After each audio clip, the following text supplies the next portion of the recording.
Hey everyone, it's Jenny from JC Cards, and I'm super excited because today I am collaborating with Justine Hovey, the one and only Justine Hovey, to bring you 10 techniques that I love but often forget about.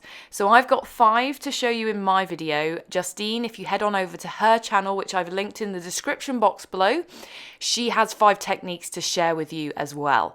So this is quite a long video for me, and you might need to grab a cuppa.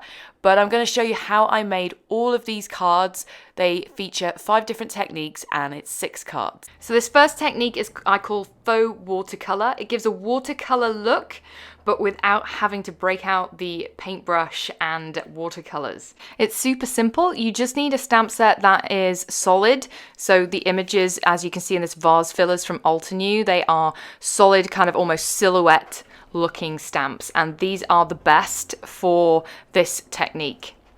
You're going to ink them up. So I've chosen 2 of the ferns. I'm inking them up with some light green ink from Altenew. All of the supplies I'm using are linked in the description box below. And then I'm going to spritz those inked up stamps with a mini mister. It puts out a fine spray of water, which I find the best for this technique. I'm spritzing 3 or 4 times. The more water you use, the paler your stamped image will be, and the more watercolor-esque. The less water you use, the more defined the edges and darker the ink. And you can just play around till you get the look you're looking for. Now I've wiped off my stamps, I've left them in the same place, and I'm coming back in with a darker colour of ink, just tapping it gently on some of the edges down in the base to add some contrast. This is 2 shades darker. And I'm then going to stamp it again after spritzing, and because I left it in my Misty, it's going to stamp directly over my previous stamping. Just so you know, I am using cold pressed watercolor paper here. This is B paper, but any cold pressed watercolor cardstock will do, or hot press, something that can take a lot of water. Now I'm going to do this again. I did repeat that several times to create a background. I've set it aside to dry. I'm taking some of the other images from the vase fillers set, and I'm going to repeat the technique, but this time I'm going to be coming in with different colors on the same stamp itself to kind of pull out some of that detail and create those images with different colors. I'm adding the second shade again to add contrast, and the cardstock I'm using here, these tiny little pads, are by Legion paper. I thought these would be perfect for the individual die cutting. I'm using the coordinating dies. Now my background is dried, I've added it into my splatter box, and I'm going to add some antique gold Altenew spray, just splattering it around just to add a little bit of shimmer. I've added the images to the center of my panel now it's dried with some foam tape, different layers of it just to add a little bit of dimension. And once I'm happy with the arrangement and I've stuck them down, I'm going to add a sentiment over the top, which I've heat embossed with Wow Metallic Rich Pale Gold. The sentiment itself is from Tailored Expressions, from their sentiment strips background stamps, which I love. I think they're amazing. I think I've used them on tons of cards recently. And then I'm just going to pop it up onto a £110 Nina Solar White card base, and that finishes my first technique. My second technique is background masking. So you've probably created backgrounds where you stamp smaller images several times all over the background to create kind of a repeat pattern. And I'm going to do that, but using masking paper. It's great when you're using a coordinating stamp and die set, particularly where that die cuts slightly larger than the image itself. And I'm using this MOTH set from Hero Arts, which I have the coordinating die for. And I've taken the die, I've die cut it several times from some masking paper. This is from Simon Says Stamp. And I'm adhering them to an A2 size panel of white cardstock, just at random. I'm not doing a regular pattern here, just enough so that I have several of the images covering my panel. Make sure they're adhered down properly. This stuff will lift up without damaging your cardstock, but we need them properly stuck down because we're going to do a bunch of ink blending. And because of that, I'm also trimming off the excess around the edge of the panel, just so it doesn't get in the way of my ink blending tool. I'm just using Nina Solar White. Normally I don't use this for ink blending because I find no matter how hard I try, I always get the blender brush marks there, but for this technique, you can be pretty messy and it's very forgiving. So you'll see I'm coming in quite heavily with some really bright colors. I was going for kind of peacock type colours here, and I'm blending them all the way over that masking paper. And I've gone in with each of the colours in different areas on the cardstock. You can choose to do it whichever way you like.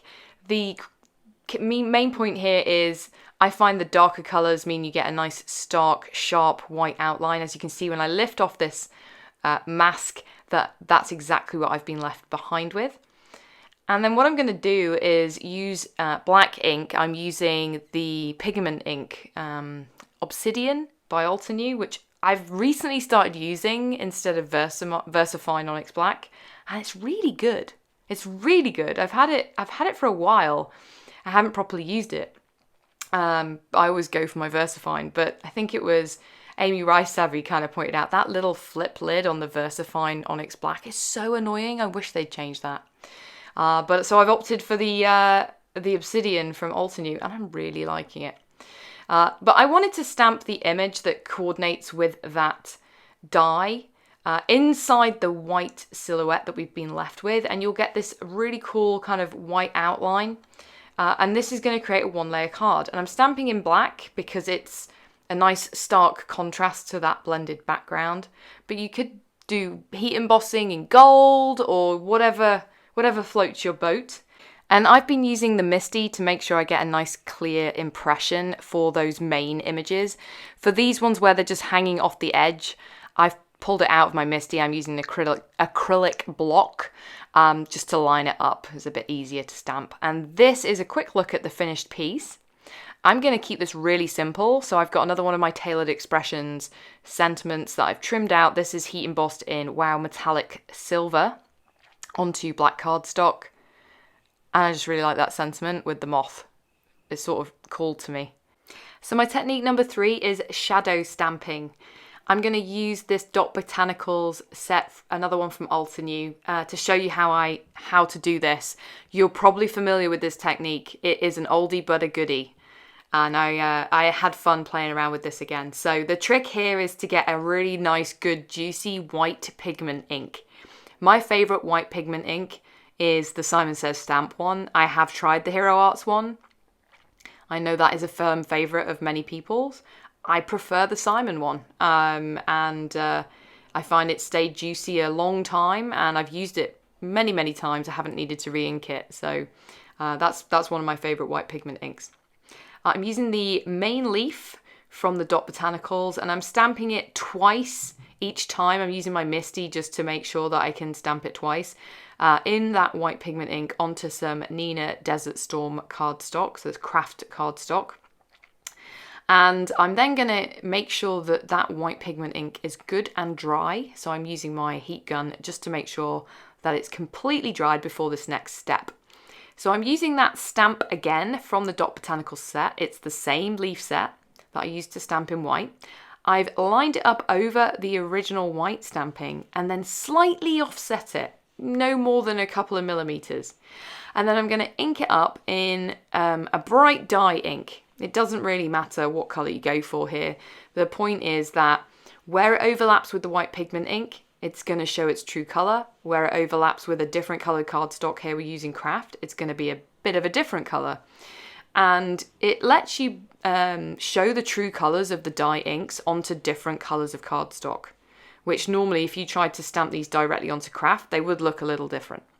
And by offsetting slightly, you get this really nice kind of two-tone halo effect around the stamps, and it's a really fun technique. It's great for one-layer cards. It's great for clean and simple cards. You don't have to use craft.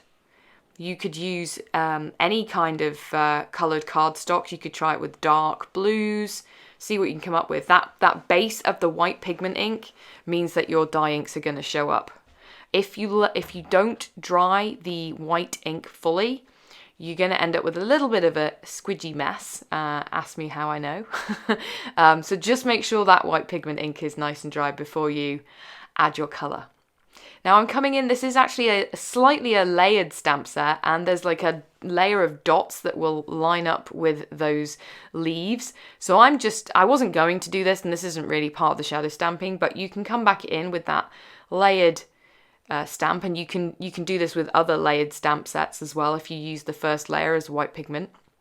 And I'm adding some gold ink over the top just for those dots to add a little touch of shimmer.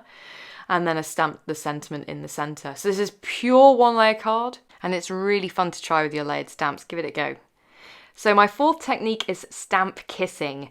This is where you ink up 2 different stamps, push them together on a block and then stamp it. And you'll see what I mean in a minute if you haven't heard of this or you're not quite sure how to do it.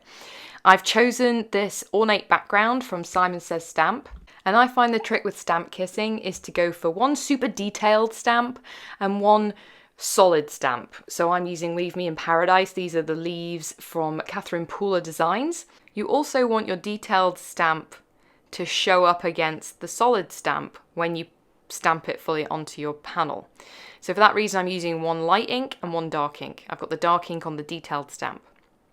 So the technique is you ink up the solid stamp that's on my acrylic block here with pale ink. Before you stamp it, you push it down onto the detailed stamp. Pick up that image. Be careful not to shift it around on the stamp. It is a little bit more slidey than you typically would find, and then you stamp it down. And you'll find that that detail from the ornate background is captured in the pale ink in the image when you stamp it. Now, I did ink up that ornate background one more time off camera just to make sure that I had full coverage when I was going in with my solid stamp. But I really enjoyed kind of angling those solid stamps, picking up the different bits of the detail from the background stamp. So particularly for this one, really fun for this technique. So you'll see I'm creating a background panel for my card, and I decided to keep that detailed ornate background the same. I'm using different ink colors. I've got a pale blue and a dark gray blue for the detailed stamp. And I'm coming in and filling in some of those spaces on that panel with some of the smaller stamps from the Leave Me in Paradise. But I wanted to keep that same detailed background stamp, just felt like the right thing to do. And I really like how I can pick up different details even with these really small stamps. But you can change it up. You can change the background stamp, you can change the detailed stamp, whatever you want to do. And it doesn't have to be detailed. I just prefer it this way. I think it kind of works better for this technique. I'm now going to add my sentiment into the center. I am die cutting the Fancy Hello die that I've die cut from gold glitter cardstock. This is by Altenew, and then I cut it several times from white cardstock, glued them all together with my art glitter glue to create an almost chipboard piece that I then popped into the center of my card panel, and then came back in with my trusty Tailored Expressions sentiment. This one is heat embossed in Wow Metallic Rich Pale Gold. Now for my last technique, this is water stamping, and I'm going to show you 2 different cards. They're really easy to make. I just wanted to show you the different look you can get with water stamping. So for both of my cards, I'm going to create backgrounds with Distress Oxide inks. You don't have to use the oxides. I find they do work a little bit better for this technique, but Distress inks work just as well. And you want to get them good and juicy on your panel of cardstock. And I'm going to be using this background stamp from Hero Arts, which I've had for a while, and I'm so excited to finally be able to use it. I'm adding my panel into my MISTI. I've removed that mouse pad because there's a background stamp we're going to be using, and I'm adhering the panel temporarily to the base with a bit of glue runner. Now we're stamping with water, so we need our mister. We're going to spritz it several times. The more you spritz it, the more water you're going to have welling up when you lift it up, and you'll see it there. The image is basically reacting where you have the water spritzed onto the background stamp. The image itself will not be perfect, but look at that. It's pretty close. It's really cool. And you just need to put a cloth or some paper towel over the top.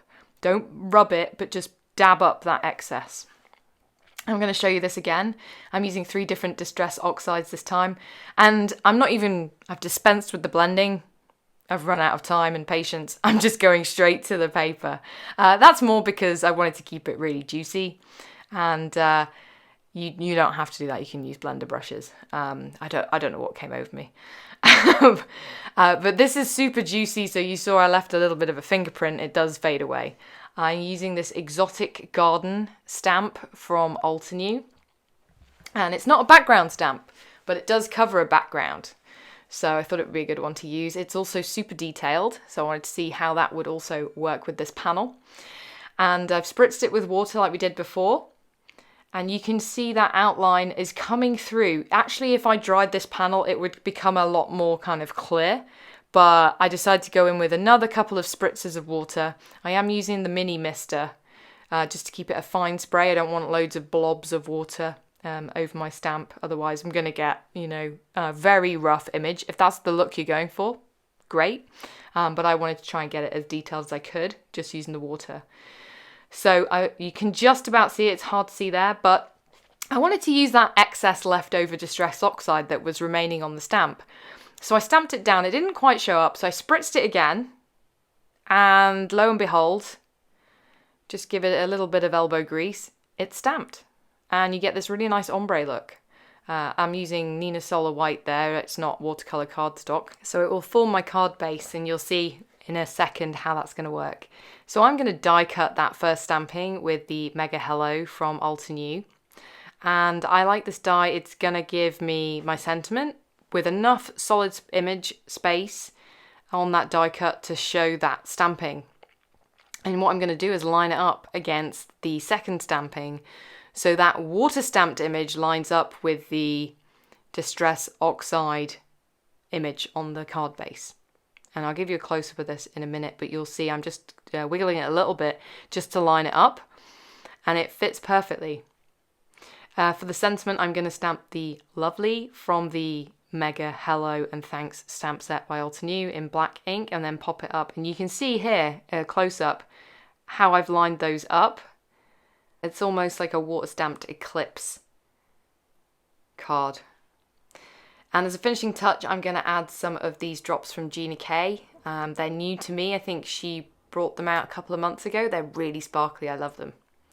And that finishes that card. And then to finish off my last card, so you remember this background, I'm going to die cut some swallowtail butterflies. I don't think you can get these anymore, but I just went for the biggest butterfly dies I had in my stash. I'm using this glitter cardstock from Simon Says Stamp. I'm just going to pop them up at a jaunty angle and then finish it off with another one of the Tailored Expressions Heat Emboss Sentiments and some Cloud 9 Nouveau Dream Drops. And that finishes my last card. I hope you've learned a few things from this video and it inspired you. Thank you so much to Justine for collaborating with me. Be sure to head on over to her channel. The link is in the description box below if you haven't already, to see the other 5 techniques that she's featuring in her video today. If you've enjoyed this video, I'd love it if you'd consider subscribing to my channel if you don't already. I've got tons of videos. This is actually my 100th video for my channel. And there's tons of others for you to go watch to your heart's content and stay safe while you're at home. That's it from me. I hope you have a wonderful rest of your day. Be sure to stay healthy and stay safe. Bye.